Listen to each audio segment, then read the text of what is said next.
มีความสุขพ้นจากทุกข์ด้วยการฟังธรรมะมาทวงคำมันหมู่บ้านศีลห้าคือเป็นพันธะ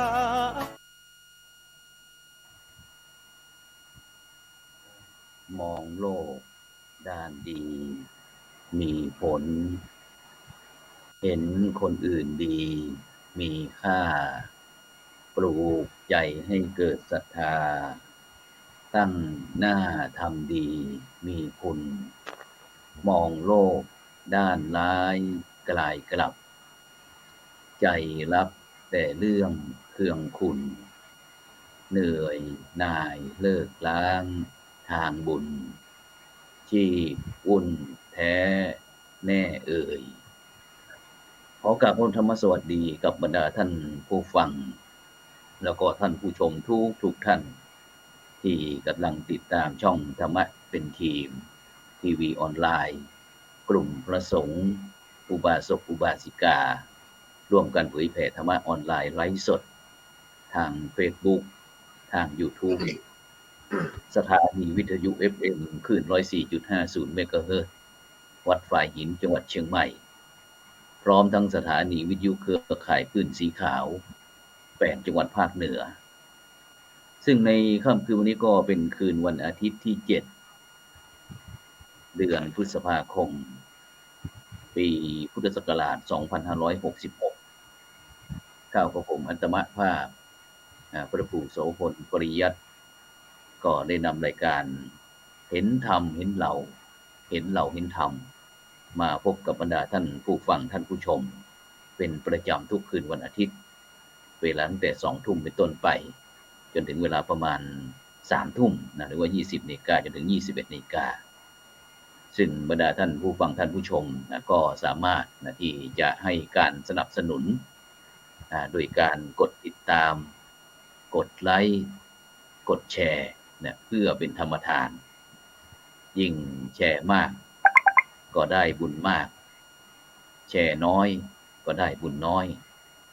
ไม่แชร์นะก็ไม่ได้บุญนะหรือว่าจะร่วมบริจาคเป็นสาธารณกุศลนะสนับสนุนช่องธรรมะเป็นทีของเราก็ชื่อบัญชีก็ออมบุญออมธรรมวันละบาททางธนาคารไทยพาณิชย์เลขที่บัญชีก็145244700-8ชื่อบัญชีก็พระไทยธรรมกิจพระมหาชาญชัยพรหมประดิษฐ์แล้วก็พระอาจารย์จตุรงค์ชูศรีหรือว่าอีกธนาคารหนึ่งก็เป็นธนาคารกสิกรไทยเลขที่บัญชี3762253272-2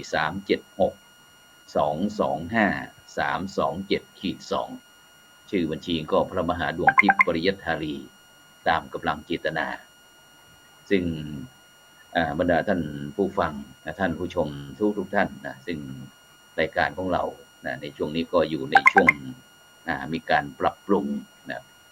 สถานีของเรานะเพราะว่าสถานีช่องธรรมะเป็นทีมนะทีวีออนไลน์ของเรานั้นได้เปิด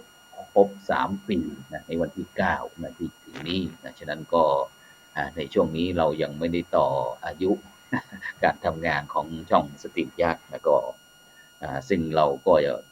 ได้มีการประชุมกันนะก็จะเปลี่ยนช่องเป็นโปรโมชั่นใหม่นะโปรโมชั่นใหม่เพื่อที่จะได้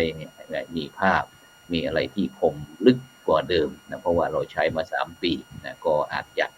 โปรโมชั่นนั้นก็อาจจะล้าสมัยไปหน่อยนะฉะนั้นก็หลังจากวันที่9นี้เราก็จะใช้โปรโมชั่นใหม่นะก็บรรดาท่านผู้ฟังท่านผู้ชมก็เตรียมตัวนะที่จะติดตามช่องธรรมะเป็นทีมของเรานะโดยเฉพาะในวันวิสาขบูชานะในวันที่3นะวันที่3เดือนมิถุนายนนี้เราก็ซึ่งทางคณาจารย์ช่องธรรมะเป็นทีมของเราก็ได้มีการประชุมนอกรอบกันบอกว่าปีนี้ครบ3รอบ3ปีย่างเข้าปีที่4นะเราก็จะได้จัดกิจกรรม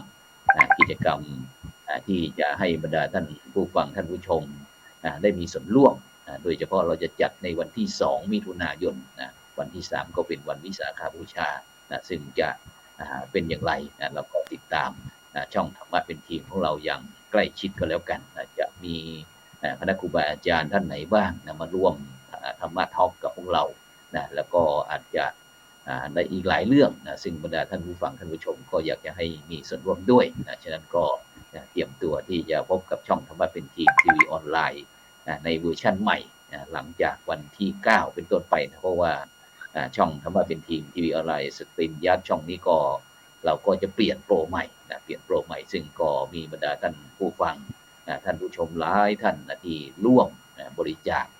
สนับสนุนช่องธรรมะเป็นทีมของเราดังนั้นก็ในนามของคณาจารย์ผู้ร่วมก่อตั้งธรรมะเป็นทีมมีทั้งคณะสงฆ์หนเหนือหนใต้หนตะวันออกหนกลางพร้อมทั้งพระธรรมทูตทั้งในประเทศและก็ต่างประเทศก็ได้ร่วมกันเพื่อที่จะได้เปิดช่องทางให้บรรดาท่านผู้ฟังท่านผู้ชมได้รับ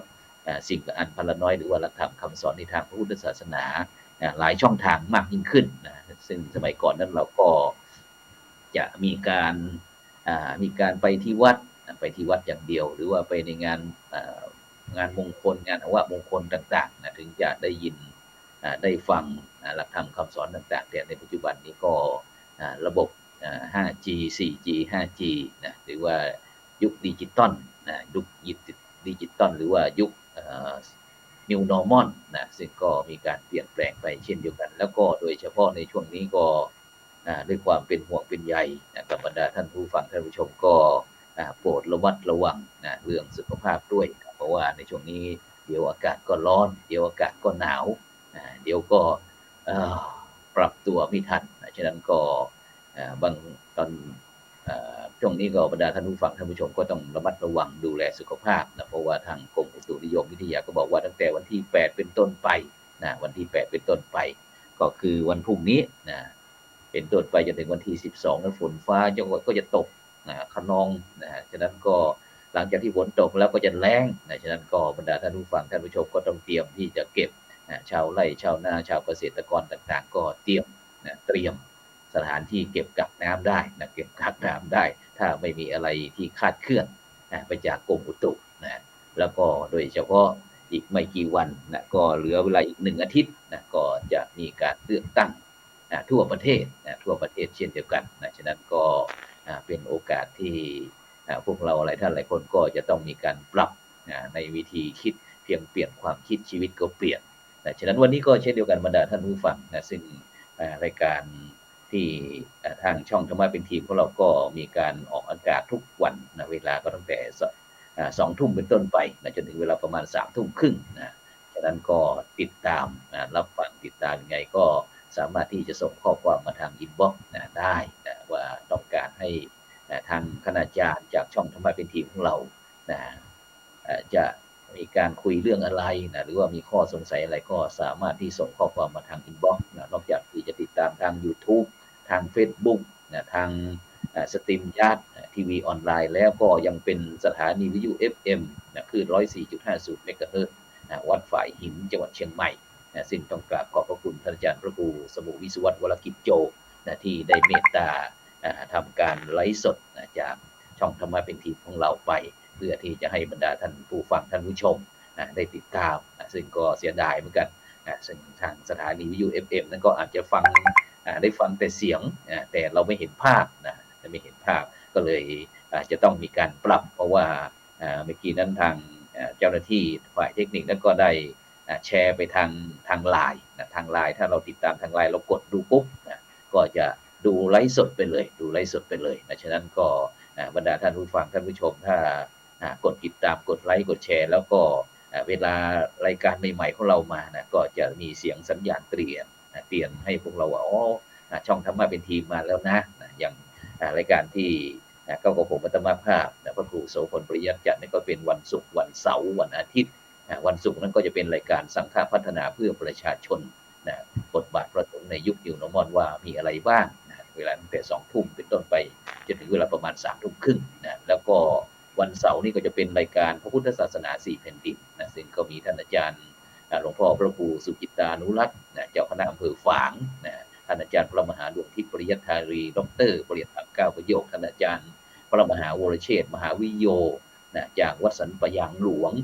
ท่านอาจารย์ ปุรวิทย์วันทานะวันทาหลวงนี่นะวันทาหลวงวันทาทัวร์นี่ก็บรรดาท่านผู้ฟังท่านผู้ชมที่อยากจะไปเที่ยวทางเชียงตุงเมืองยอง12ปันนาเวียงเชียงรุ่งนะก็ติดต่อได้นะซึ่งก็ราคาเป็นกันเองเป็นกันเองเป็นเรื่องบุญกับกุศลแล้วก็วันอาทิตย์ก็เป็นรายการเห็นธรรมเห็นเราเห็นเราเห็นธรรมนะซึ่งในค่ำคืนวันนี้ก็เช่นเดียวกันนะซึ่งก็ได้รับความเมตตาจากน้องเนน น้องเนนเปลี่ยนนะซึ่งก็คือสามเณรธีรวุฒิสันโดษปรริยนธรรม6ประโยคจากสำนักเรียนวัดโลกโมลีโลกยารามราชวรวิหารแขวงวัดอรุณเขตบางกอกใหญ่กรุงเทพมหานครนมัสการน้องเนนครับนมัสการพระอาจารย์ด้วยความเคารพครับผมครับผมได้ทสามเณรเจรวุฒิสินโดษสำนักเรียนวัดโมลีโลกยารามครับครับผมครับเป็นยังไงมายังไงน้องเนนถึงคุยให้ฟังหน่อยที่อยู่ๆน้องเนนก็มาโผล่ที่เมืองเชียงใหม่ซึ่งพระอาจารย์ได้รับโทรศัพท์จากท่านอาจารย์พระมหายุงยุทธกิติยุตโตปรริยนธรรม9ประโยคผู้ช่วยเจ้าอาวาสวัดโพชัย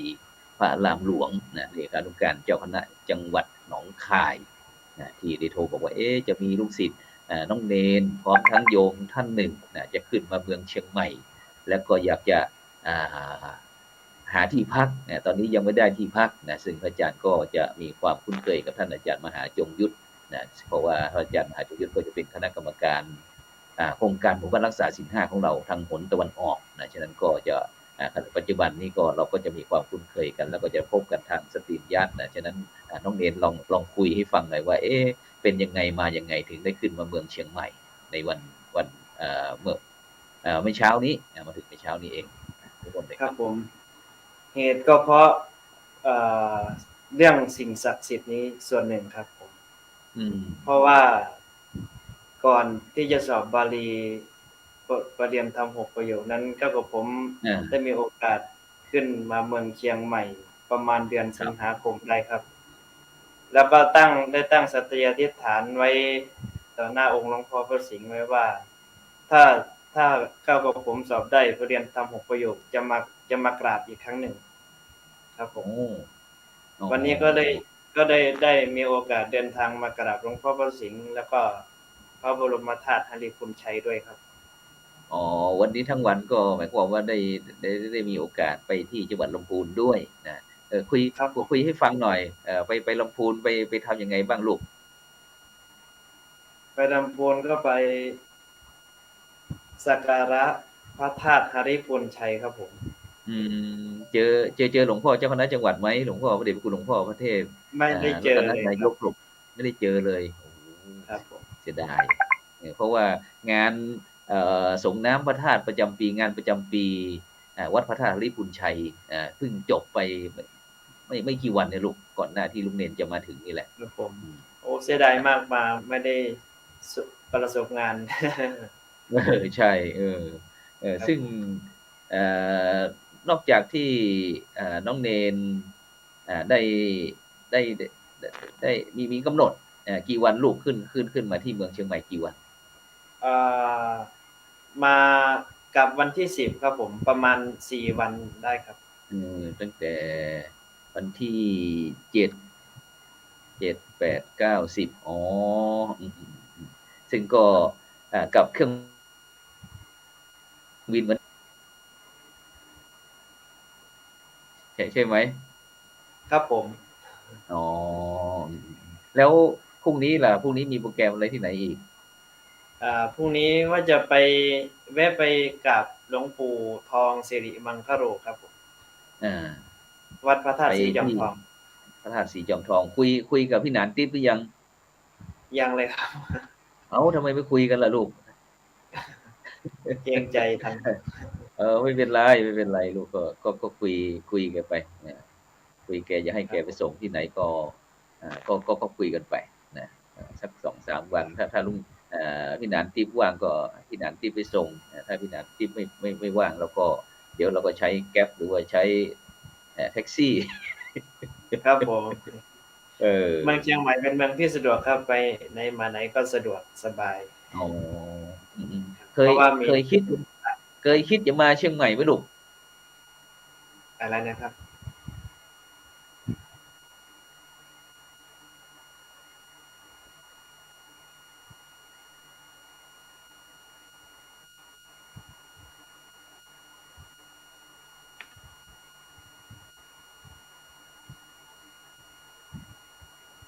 ไม่ค่อยเสถียรเท่าไหร่ลูกช่วงนี้นะหรือว่าบริษัทเขารู้สึกว่าสตรีมยัดในช่วงนี้ช่องของเรารู้สึกจะงอแงบรรดาท่านผู้ฟังท่านผู้ชมครับผมช่วงปิดท้ายธรรมดาครับเพราะว่าวันที่9นี้ก็จะหมดโปรแล้วลูกเพราะเราใช้มา3 ปีแล้วเราก็จะเปลี่ยนโปรตัวใหม่เพราะว่าทุกทีนั้นก็ผู้เข้าร่วมรายการก็จะได้8ท่านนะแต่ของใหม่นี่เรา12เลยลูก12เลยปีหนึ่งก็ประมาณ16,000เกือบ7,000ใช่เกือบ7,000นะฉะนั้นลูกไปพระธาตุสีจอมทองแล้วก็วันที่2พระธาตุสีจอมทองแล้ววันที่3วันที่9เราจะไปที่ไหนอีกคงเป็นในเมืองครับถ้าในเมืองนี่ก็รู้สึกว่ามันจะง่ายหน่อยเนาะไม่ไกลเนาะเดินเที่ยวได้นะอย่างในเมืองเชียงใหม่นี่โอ้มีที่ท่องเที่ยวเยอะเลยครับอย่างวัดเจดีย์หลวงวัดเชียงมั่นวัดแถวท่าแพเนี่ยนะแล้วก็ทางวัด7 ยอดวัดสวนดอกวัดดอยสุเทพเยอะแยะเต็มไปหมดเลยแม้กระทั่งวัดศรีโสดา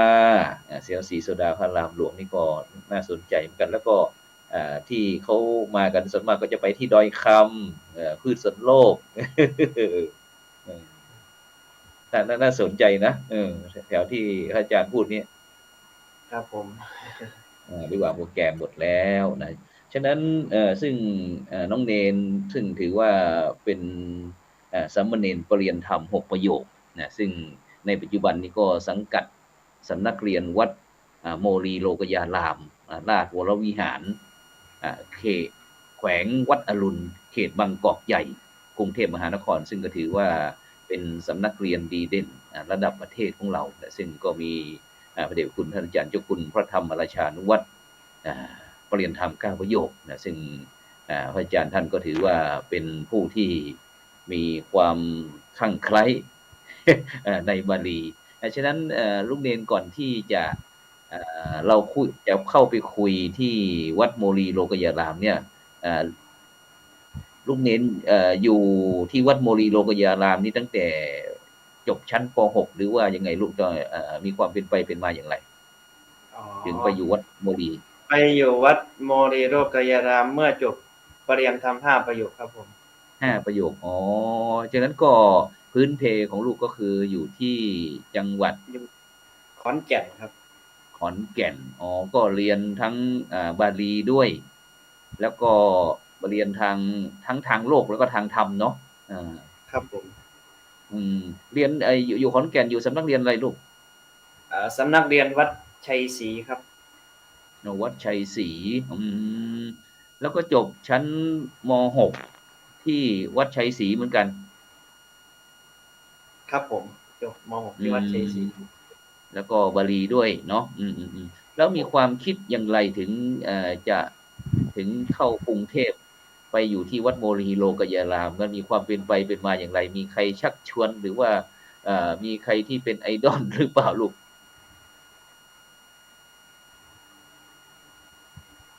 คือส่วนตัวมีหลายปัจจัยครับผมมีหลายเหตุผลด้วยครับก็คือคือเมื่อผมได้จบปรริยนธรรม5 ประโยคไปแล้วท่านอาจารย์พระมหาจงยุทธก็อยากให้ไปอยู่ในกรุงเทพครับอันนี้ส่วนครับท่านก็บอกว่าไปอยู่วัดโมรีนะในการจบปรริยนธรรม5 ประโยคไปแล้วอีกส่วนหนึ่งก็คือก็ผมชอบปณิธานของพระเดชพระคุณหลวงพ่อพระธรรมราชานุวัตรครับท่านว่ายังไงก็คือท่านไม่เรียกท่านไม่เรียกชนชั้นวรรณะครับท่านมีคติที่ว่าเธอเป็นลูกของใครไม่สำคัญเธอเป็นสิทธิ์ของฉันสำคัญกว่าจ จะอบรมบ่มสติมีปัญญาให้เจ้ากล้าเป็นคนดีของสังคมโอ้โหโดนใจเลยใช่ไหมครับผมอืมแล้วก็ไอ้อย่างที่ท่านอาจารย์มหาจงยุทธเห็นว่าเป็นอยู่เลขานุการเจ้าคณะจังหวัดหนองคายอยู่วัดโพชัยโพชัยจังหวัดหนองคายเนี่ยแล้วไปมีความเกี่ยวพันเกี่ยวดองกันยังไงลูกรู้จักกันยังไงเป็นเครือญาติกันครับผมอ๋อเป็นเครือญาติอ๋อท่านอาจารย์มหาจงยุทธนี่ก็เป็นที่ขอนแก่นเช่นเดียวกันแต่ไปมีความเจริญก้าวหน้าที่จังหวัดหนองคายนะซึ่งท่านอาจารย์มหาจงยุทธนี่ก็ปริญญาธรรม9ประโยคเนาะแล้วหลังจากที่เราเดินทางจากขอนแก่นมาเข้าที่โมลีโลกยารามลูกมาเรียนต่อปริญญาธรรม6ประโยคได้เห็นอะไรบ้างลูกที่โมลีโลกยาราม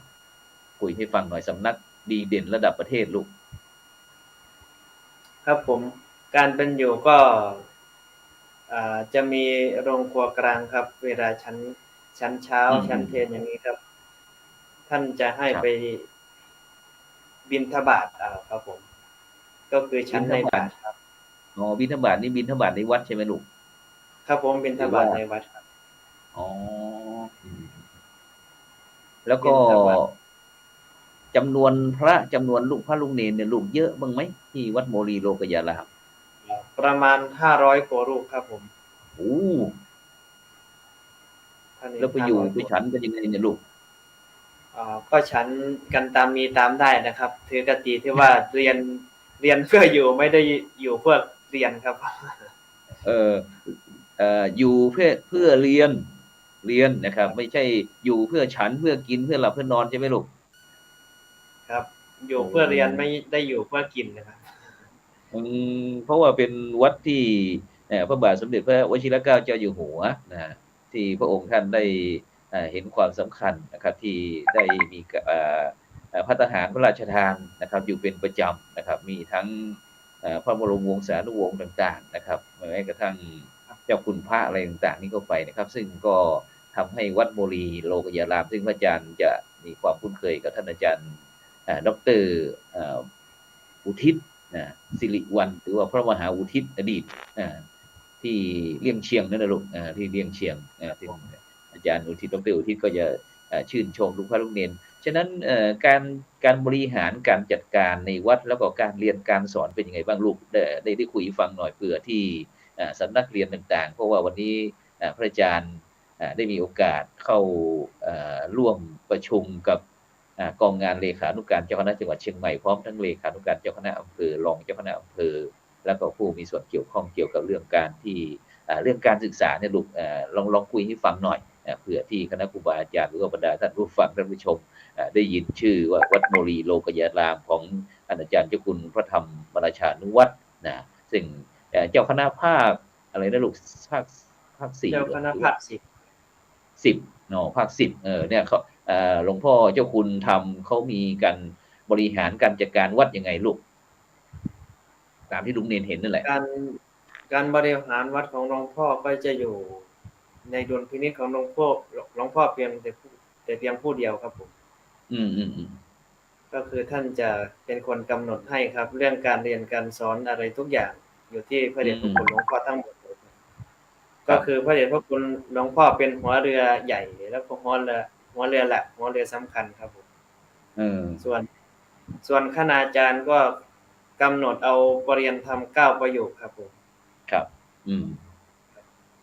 แล้วก็เขาจัดการเรียนการสอนยังไงลูกจัดการเรียนการสอนอย่างไรจัดการเรียนการสอนในช่วง 18 นาฬิกาเป็นต้นไปครับผมก็คือช่วง 6 โมงเย็น6 โมงเย็นไปถึงเวลาเช้า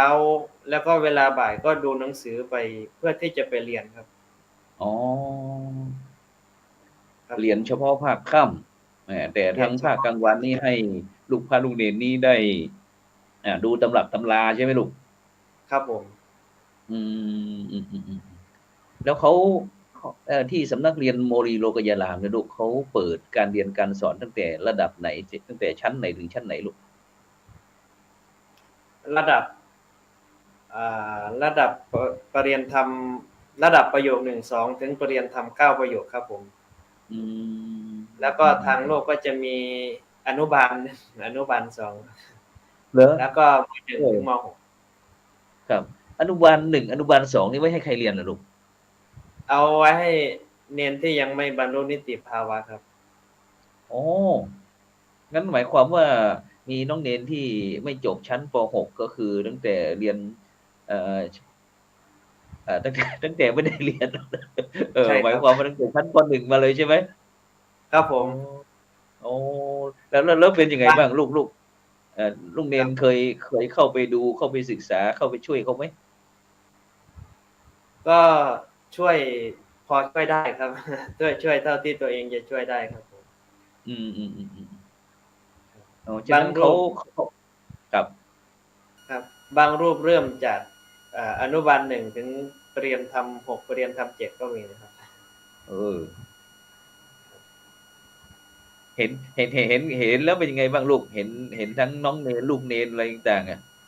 ที่เขาเรียนกันน่ะเป็นยังไงบ้างบรรยากาศการเรียนการสอนคุยให้ฟังหน่อยบรรยากาศการเรียนของเด็กๆที่เราจัดอนุเคราะห์สงเคราะห์เกี่ยวกับทั้งอนุบาลอนุบาล2ชั้นประถมต้นเงี้ยลูกมันบรรยากาศมันก็เห็นเพื่อนทำแล้วก็เราก็จำเป็นต้องทำด้วยนะครับ เออๆๆบรรยากาศแบบคือเรียนเน้นๆเลยนะครับๆครับ ครับผมอืมแล้วพอเราเข้าไปตอนนี้ลูกเณรธีรวุฒินี้ไปอยู่ที่วัดโมลีโลกัยญารามนี่1 ปีแล้วใช่ไหมลูกครับผมอืฉะนั้นเราจบปริญญาธรรม5ประโยคมาก็มาต่อเรียนต่อที่ปริญญาธรรม6ประโยค1 ปีนี้ครับเอ่อถามถามเชิงเอ่อกระเซ้าเย้าแหย่ก็แล้วกันว่าเบื่อวัดโมลีโลกัยญารามหรือยังลูกอ๋อยังเลยครับเพราะว่ายังเอไม่ประสอๆๆๆๆทำไมบผลสำเร็อะจครับเอเพราะว่าอๆๆตั้ง ยังไม่ประสบผลสำเร็จครับ อืมเป้าเป้าหมายในการที่เรามาอยู่วัดโมลีโลกัยญารามก็คือก็คือเพื่อที่จะเรียนจบชั้นของบาลีเนี่ยแหละครับอ๋อปริญญาธรรม9ประโยคครับผมอือฮึแล้วแล้วไอ้เคยเคยมีโอกาสไปคุยกับหลวงพ่อพระธรรมราชานุวัตรบ้างไหมลูกที่เราไปอยู่เนี่ยได้คุยแล้วหลวงพ่อให้กำลังใจยังไงบ้างอ๋อมีบ้างเล็กน้อยครับผมยกคุยให้ฟังหน่อยหลวงพ่อแกมักจะพูดว่าอย่าขาดเรียนนะอืมอย่าเกเรนะอย่าเที่ยวบ่อยนะแกก็พูดว่าอย่างงี้อะครับ อืมๆๆๆ ประแล้วก็มาณนี้ครับผมครับแล้วก็โดยเฉพาะ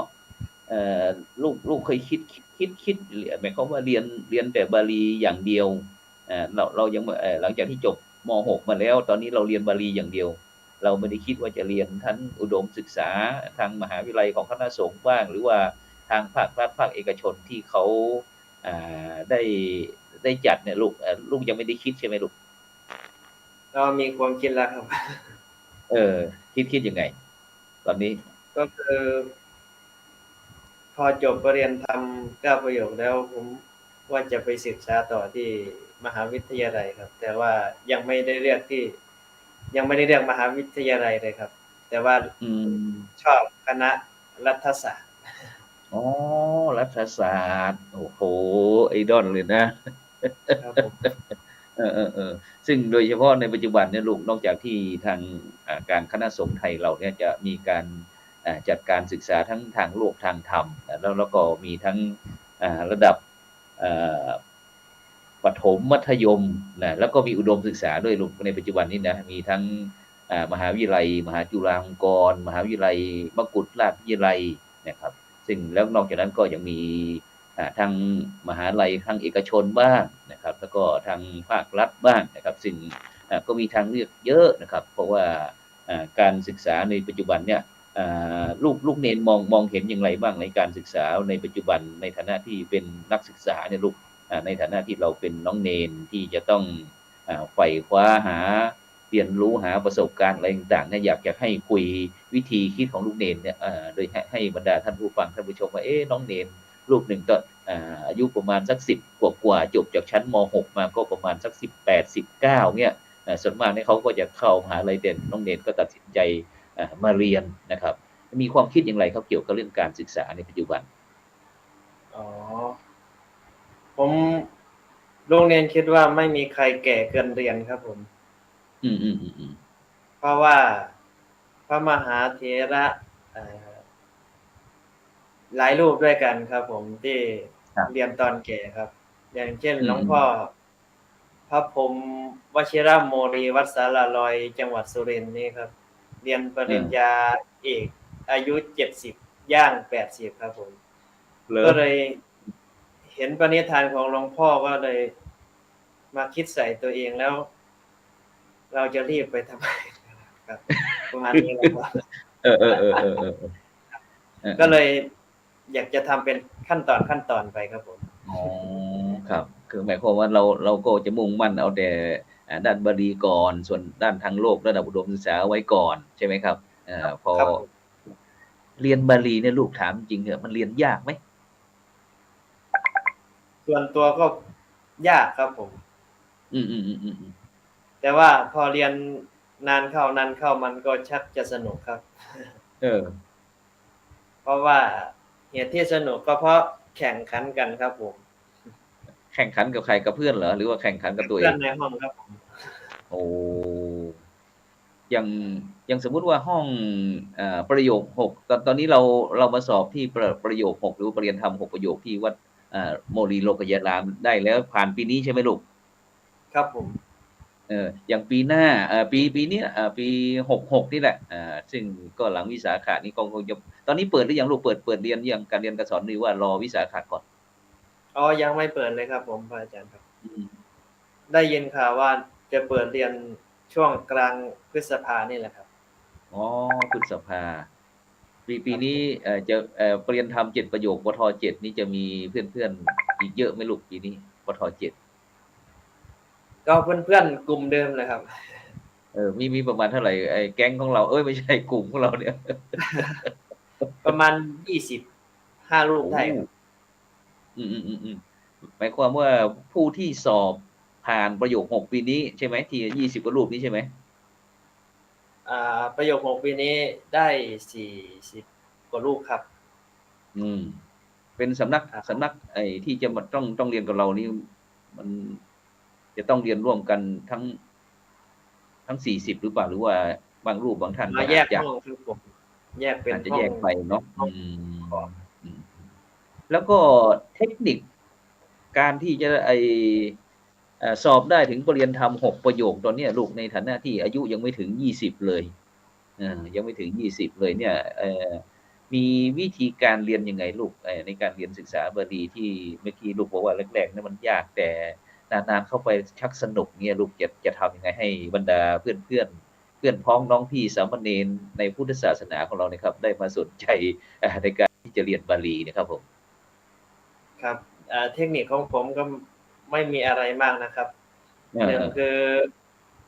เข้าเรียนไม่ขาดครับ2ดูหนังสือไม่ขาดครับอันที่3นี้เชื่อฟังครูบาอาจารย์ครับผมเคยคิดท้อแท้บ้างไหมลูกการเรียนบาลีเนี่ยก็มีบ้างเล็กน้อยครับมันเกิดเหตุยังไงถึงว่ามันมีสาเหตุจากไหนขอคุยให้ฟังหน่อยมีสาเหตุก็คือแปลหนังสือยากครับผมแปลหนังสือยาก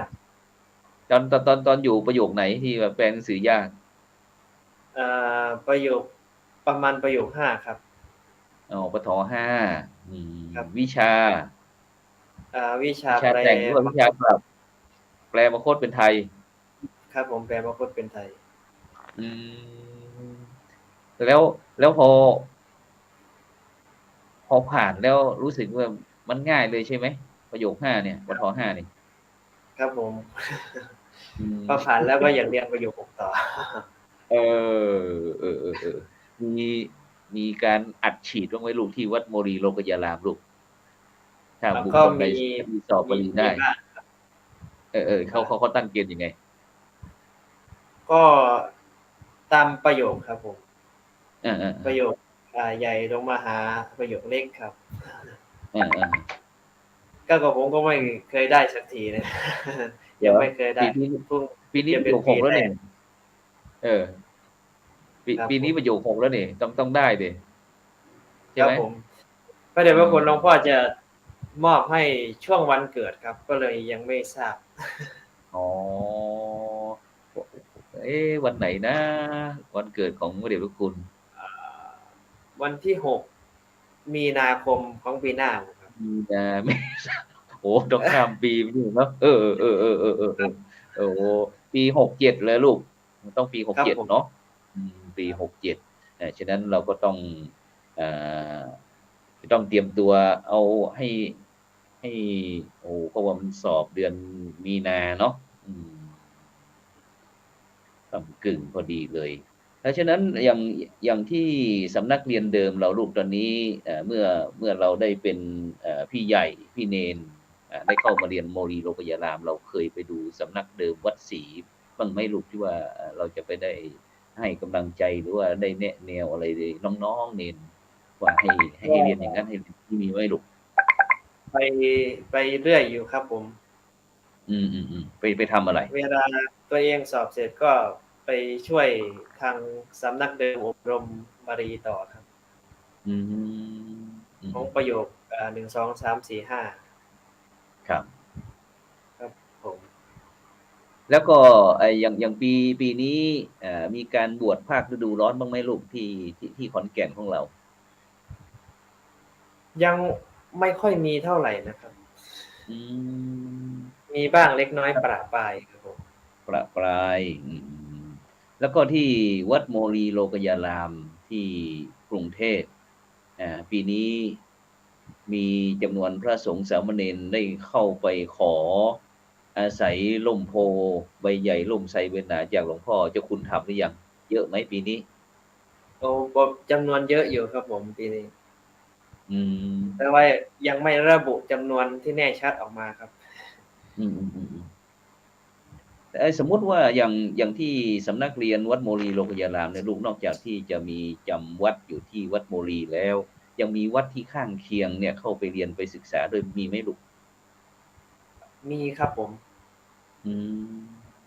ครับผมวัดข้างเคียงที่ไม่ได้มีการเรียนกรสอนบาลีก็จะมาเรียนที่วัดโมรีนี่แหละครับอยู่แขวงเขตแขวงวัดอรุณเขตบางกอกใหญ่ครับฉะนั้นก็สำหรับการเรียนการศึกษาบาลีเนี่ยลูกถ้าสมมุติว่าถ้าเป็นตัวเราเนี่ยเราจะจัดระบบการศึกษาอย่างไรกับให้เข้ากับคนยุครุ่นใหม่สามเณรรุ่นใหม่อย่างเงี้ยลูกที่จะให้เขาได้มีใจอยากเรียนบาลีอย่างเงี้ยถ้าเป็นน้องเนนธีรวุฒิเนี่ยสมมุติว่าน้องเนนเป็นผู้บริหารปุ๊บน้องเนนจะจัดการศึกษาบาลียังไงให้ดูมันง่ายๆเงี้ยลูกให้ง่ายสำหรับคนรุ่นใหม่เงี้ยหรือว่าเราจะต้องเรียนธรรมบททั้ง8เล่มอย่างนี้เลยไหม8ภาคต้องจำเราจะจัดการศึกษายังไงลูกสมมุติว่าลูกเป็นผู้บริหารละเตรียมพ่อแน่นะคนที่แน่นอนจะต้องเป็นผู้บริหารครับการสอนบาลีนี้มันเป็นหลักสูตรโบราณครับโบราณอาจารย์ท่านเขียนเอาไว้ครับผมการที่จะเปลี่ยนหลักสูตรนั้นยากครับแต่ว่าการที่จะหาผู้เรียนได้นั้นยากยิ่งกว่าครับผมการเรียนบาลีเป็นเรื่องที่สำหรับตัวผมแล้วเนี่ยถ้าเป็นผู้บริหารสำนักเรียนบาลีนี้ผมก็จะนำหลักสูตรของครูบาอาจารย์นี่แหละครับไปใช้ยังยืนหยัดเหมือนเดิมครับผมอยากจะศึกษาเหมือนเดิมนึกว่าอยากจะประยุกต์เพราะอาจารย์เคยได้เข้าไปร่วม เอ่ออบรมครูสอนพระปริยัติธรรมแผนกบาลีว่าสมัยก่อนนั้นแม่กลองบาลีสนามหลวงเขาก็คงมีความคิดว่าเนี่ยถ้าสมมุติว่าธรรมบททั้ง8ภาคเนี่ยเราก็จะขยับอย่างเรื่องที่อาจจะตรงกันตรงเหมือนกันคล้ายกันเนื้อเรื่องเดียวกันเราก็จะแบ่งเป็นการเขียนการอ่านอะไรอย่างเงี้ยลูกจากสัก8ภาคให้เหลือสัก4ภาคอย่างเงี้ยซึ่งมันจะเอื้อต่อจะว่าคนในยุคปัจจุบันนี้ขี้เกียจก็ไม่ได้นะลูกนะเพราะว่ามันการต่อสู้หรือว่าการแข่งขันมันเยอะลูกการประกอบสัมมาอาชีพอะไรต่างๆเราจะสังเกตดูว่าในปัจจุบันเนี่ยผู้คนนี่มีการแข่งขันกันเยอะนะยิ่งโดยเฉพาะในเมืองใหญ่ๆหลวงๆอย่างกรุงเทพเชียงใหม่นครสวรรค์นครราชสีมานครศรีธรรมราชต่างๆนี่ลูกจะต้องมีการแข่งขันกันนะถ้าไม่แข่งขันมันก็ไม่ทันเขาถ้าถ้าเป็นไปได้นี่อยากจะปรับบ้างไหมอย่างที่พระอาจารย์ได้พูดว่ามีการอ่านการเขียนอย่างนี้เป็นต้นเนี่ยไม่ให้มันซ้ำซ้อนให้มันดูแรงจูงใจหน่อยส่วนตัวก็อยากจะปรับครับผมก็หมายถึงว่าเปลี่ยนสำนวนให้ง่ายขึ้นสักนิดนึงนะครับประมาณนี้ครับก็คือว่ามีการปรับยุทธวิธีแล้วก็ปรับตำรับตำราให้มันดูให้มันง่ายขึ้นนะครับเพื่อที่เพราะว่าเป้าหมายนะครับเป้าหมายของการเรียนบาลีก็คือเรื่องการที่จะรักษาไว้ซึ่งภาษาของพระพุทธเจ้าอย่างนี้เป็นต้นใช่ไหมลูกนะแต่เราก็อยากโดยเฉพาะพุทธศาสนาของเราก็เกิดที่ประเทศอินเดียเนี่ยแต่ทีนี้ไปอยู่ที่ประเทศไหนก็ภาษาตรงนี้หลักธรรมตรงนี้ก็จะเป็นของประเทศนั้นใช่ไหมลูกเนาะฉะนั้นถ้าเป็นประเทศไทยของเรามีการปรับสักหน่อยนะครับปรับให้เพราะว่าในปัจจุบันเนี่ยเราจะสังเกตลูกพระลูกเนรของเราหรือว่ามันยังไงดีอาจารย์ก็คิดไม่ค่อยออกนั่นเกี่ยวกับว่าในปัจจุบันเนี่ยลูกเห็นบ้างไหมลูกเวลาลูกพระลูกเนรที่มาอยู่กับเรานี่ส่วนมากที่จะรู้สึกว่าจังไงจะไม่ค่อยเหมือนสมัยก่อนถ้าเป็นคนยุคสมัยก่อนที่บวชเป็นพระเป็นเนรนี่เขาจะถือว่าเป็นผู้ที่มีความสำคัญลูกคือว่าเป็นผู้ที่ระดับเกรด A อะไรเงี้ยแต่ในปัจจุบันรู้สึกว่าบางครั้งเขาก็บ่นกันเหมือนกันว่าพวกที่บวชนี้ยากจนบ้างไม่มีที่อยู่อาศัยเป็นเด็กกำพร้าบ้างเรียนดียากจนบ้างอะไรต่างๆเนี่ยลูกบางครั้งก็ต้องมาจัดการศึกษาทางโลกให้ใหม่อย่างเงี้ยครับตรงนี้ลูกถ้าเห็นการศึกษาเงี้ยลูกเราอยากจะปรับปรุงมั้ยโดยเฉพาะอย่างที่เราเรียนตั้งแต่ชั้นประถมอย่างเงี้ยลูกชั้นป.1 ป.2 ป.3 มาถึงชั้นป.6 นี่บางคนจบชั้นป.6 แล้วก็ยังเขียนภาษาอะไรไม่ได้เงี้ยลูกมีความคิดเห็นอย่างไรในวงการศึกษาในฐานะที่ลูกได้เรียนผ่านมาเนี่ยที่รัฐหรือว่าภาคเอกชนเขาจัดให้ในปัจจุบันเนี่ยลูกมันเป็นยังไงมีข้อดีข้อเสียยังไงบ้างจะโทษรัฐฝ่ายเดียวก็ไม่ถูกครับจะโทษเด็กฝ่ายเดียวก็ไม่ถูกครับผมเพราะว่าตามที่ผมเห็นแล้วเด็กสมัยนี้ด้อยการพัฒนาลงไปครับก็หมายถึงไม่ค่อยจะเชื่อฟังคำสั่งสอนเท่าไหร่เป็นเด็กที่ไม่ค่อยฟังคำสั่งสอนเท่าไหร่ทีนี้ไม่ฟังคำสั่งสอนแล้วก็เลยรับรู้วิชาเข้าไปในสมองก็ยันได้ยากครับผมส่วนมากก็จะเป็นไม่ใช่วิชาเป็นอวิชชาใช่ไหมเป็นอวิชชาไปแม้กระทั่งเดรัจฉานวิชาใช่ไหมลูกครับผมส่วนมากจะไปทางนั้นเยอะฉะนั้นก็ต้องแล้วก็โดยเฉพาะลูกพระลูกเนรของเราในปัจจุบันก็มีบางครั้งก็ที่ลูกเนรมาบวชลูกพระอาจารย์จะเจอก็คือเรื่องน้องเนรที่มีสมาธิสั้นเงี้ยลูกความจำไม่ค่อยดีอ่านหนังสือไม่ออกเงี้ยลูก ถ้าเป็นน้องเนนอยากจะต้องมีวิธีการจัดการบริหารยังไงลูกเคยเจอบ้างไหมที่วัดโมลีโลกยารามเรามีบ้างไหมลูกแต่ตั้งใจมีในระดับ แต่มัน หลวงพ่อจัดการยังไงพูดถ้าเจอประเภทอย่างที่อาจารย์ได้พูดเนี่ยลูกทั้งความจำไม่ดีอะไรต่างๆเหล่านี้อ่านไม่ค่อยออกเขียนไม่ได้อะไรเงี้ยที่สำนักของเราจัด ถ้า การ อ่า อน ย่างไร ไม่ออกไม่ได้ก็หลวงพ่อก็ให้ไปเรียนกอไก่ถึงฮอนกฮูกใหม่เลยครับ อืม ครับผมพออ่านได้แล้วค่อยมาเรียนบาลีต่อครับ โอ้หมายความว่าเจ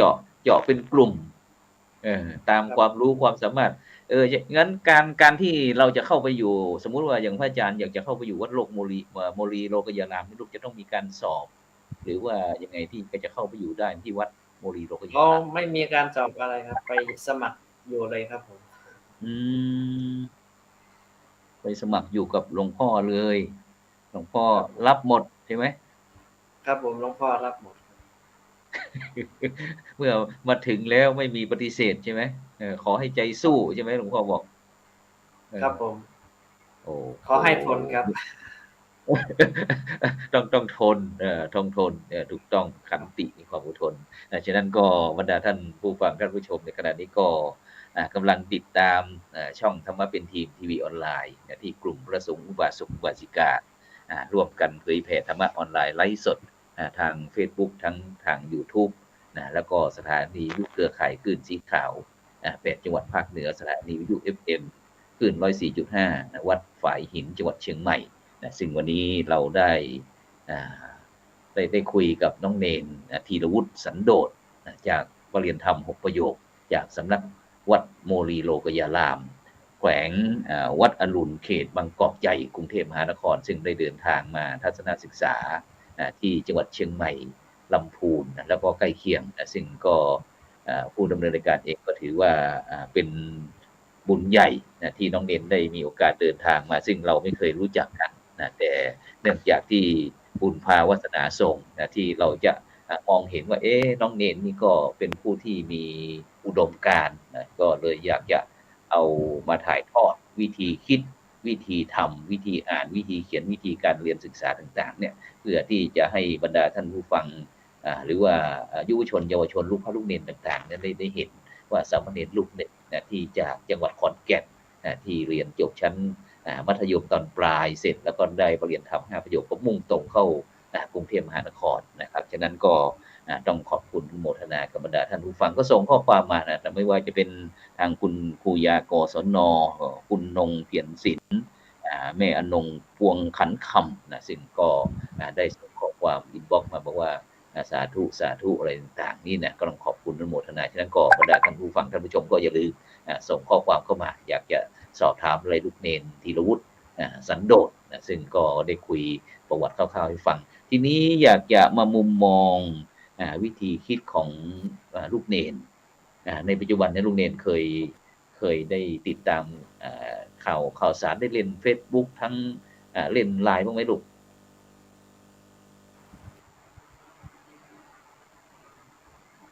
ได้เล่นเทคโนโลยีสมัยใหม่บ้างไหมครับไม่ว่าจะเป็น Facebook ทั้งไลน์ทั้งอะไรต่างๆแล้วเนี่ย TikTok อะไรเนี่ย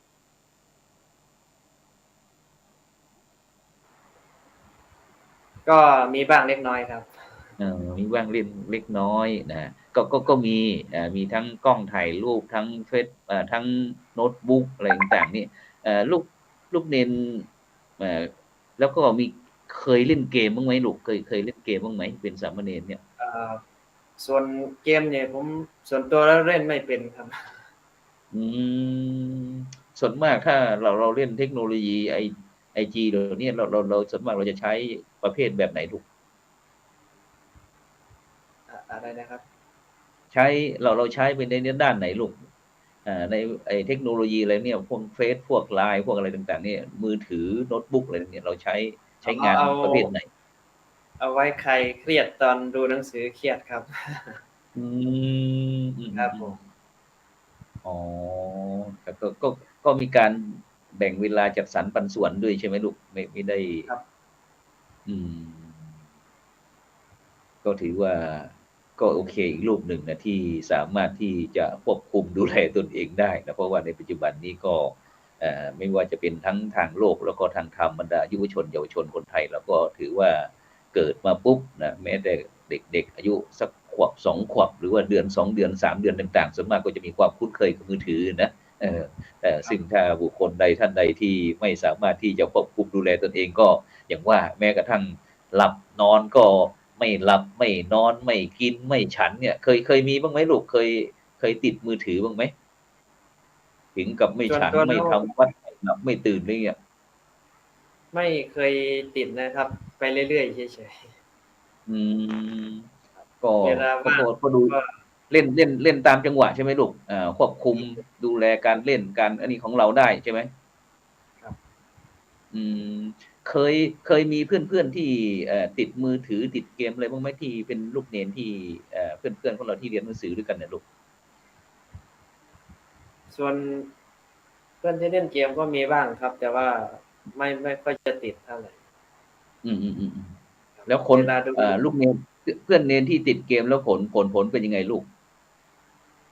เรียนจบไหมหรือว่ายังไงสำหรับ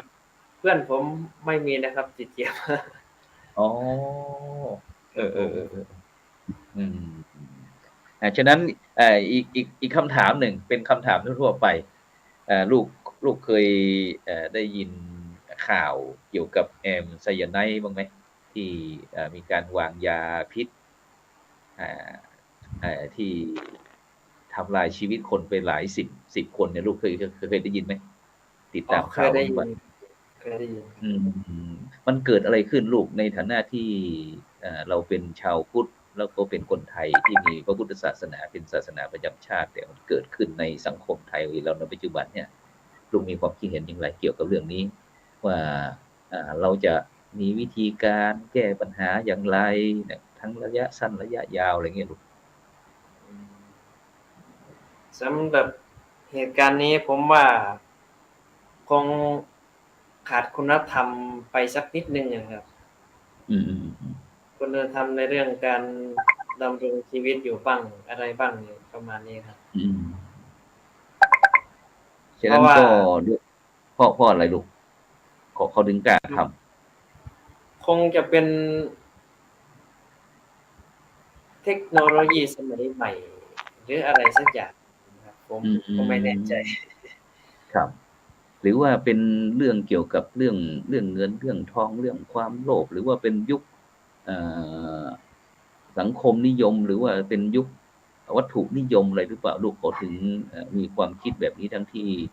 ส่วนมากเด็กยุวชนคนไทยของเรานี่ก็บรรดาปู่ย่าตายายก็จะนำทั้งหญิงทั้งชายเนี่ยเข้าวัดฟังธรรมอะไรต่างๆนี่ครับมันทำไมถึงเกิดขึ้นอย่างนี้ได้อีกส่วนหนึ่งอาจจะเป็นเพราะอาจจะมีความแค้นส่วนตัวมั่งอะไรบ้างก็ได้ครับอ๋อมีเพราะว่าความโลคนภเพราะว่าคนทุกวันนี้แทบจะส่วนมากแทบจะไว้ใจไม่ค่อยได้เลยอืมครับผมอือาจจะมีความม เค้นสะสมบ้างอะไรบ้างกับคอืมนรอบข้างอะไรประมาณนี้แหละครับอืมมันก็คงจะเกิดจากไอ้คนที่มีความโลภความโกรธความหลงอะไรต่างๆนี่ใช่ไหมลูกที่เราอาจจะไม่สามารถที่จะควบคุมตนเองได้นะครับก็อาจจะทะเลถลายทำในสิ่งที่ผิดกฎหมายบ้านเมืองกฎศีลธรรมอะไรจารีตประเพณีอะไรต่างๆก็เลยทำให้เกิดความคดีความอะไรต่างๆที่มันไม่ควรจะเกิดขึ้นในประเทศที่มีพระพุทธศาสนาเป็นศาสนาประจำชาตินะลูกเนาะอืมครับผมอืมอีกอย่างหนึ่งฉะนั้นก็ก็อาจจะเป็นครับครับคำนิมนต์คำนิมนต์อีกอย่างหนึ่งก็อาจจะเป็นเพราะความเผลอเรอสติของตัวเองก็ได้ครับขาดสตินี่ก็สำคัญครับฉะนั้นก็ในช่วงสุดท้ายนี่ก็อยากจะเชิญชวนให้น้องเนนเชิญชวนลูกพระลูกเนนหรือว่าพุทธศาสนิกชนเข้าเรียนบาลีหน่อยลูกอ๋อก็ฝากไว้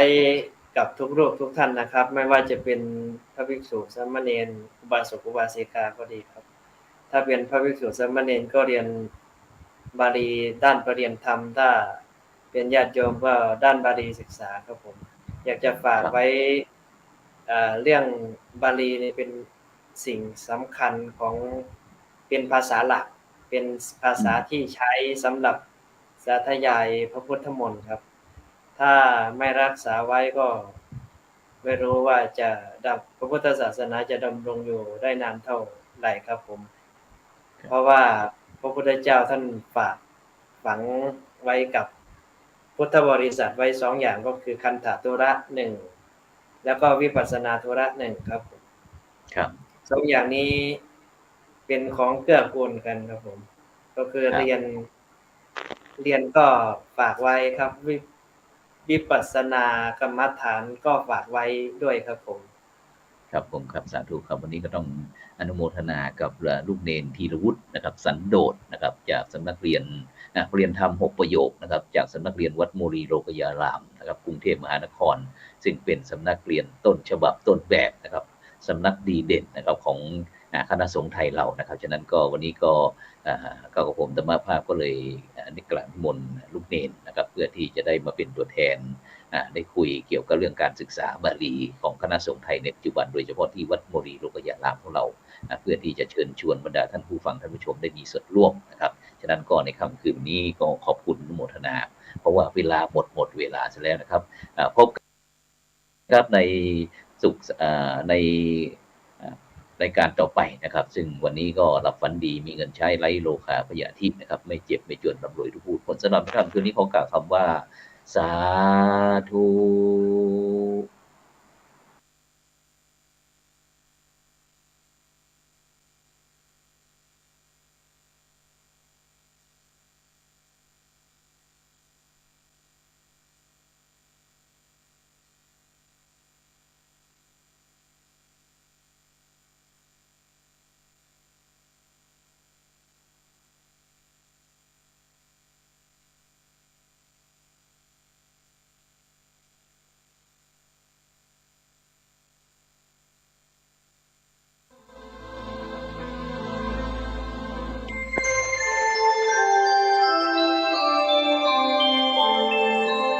ขณะนี้ท่านกำลังฟังสถานีวิทยุกระจายเสียง FM 104.5 เมกะเฮิรตซ์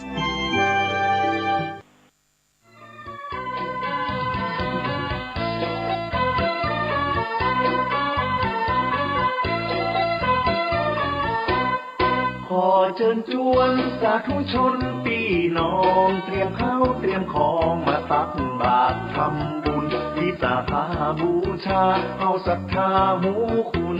ตักบาตรทำบุญถวายเป็นพุทธบูชาสัปดาห์วิสาขบูชาโลกรวมพลังพุทธบริษัททั้ง4ถวายมหาสังฆทานครั้งที่3ของอำเภอดอยหล่อตักบาตรพระสงฆ์สามเณร1,028 รูปถวายเป็นพุทธบูชา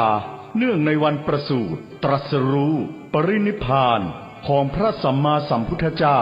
ทำบุญเมืองดอยหล่อครบ28 ปีเพื่อสถาปนาให้เป็นดอยหล่อพุทธนครอันรุ่งเรืองด้วยศีลธรรมและรวมพลังชาวพุทธส่งกำลังใจช่วยเหลือคณะสงฆ์323วัด4จังหวัดชายแดนภาคใต้ในวันอาทิตย์ที่28 พฤษภาคมพุทธ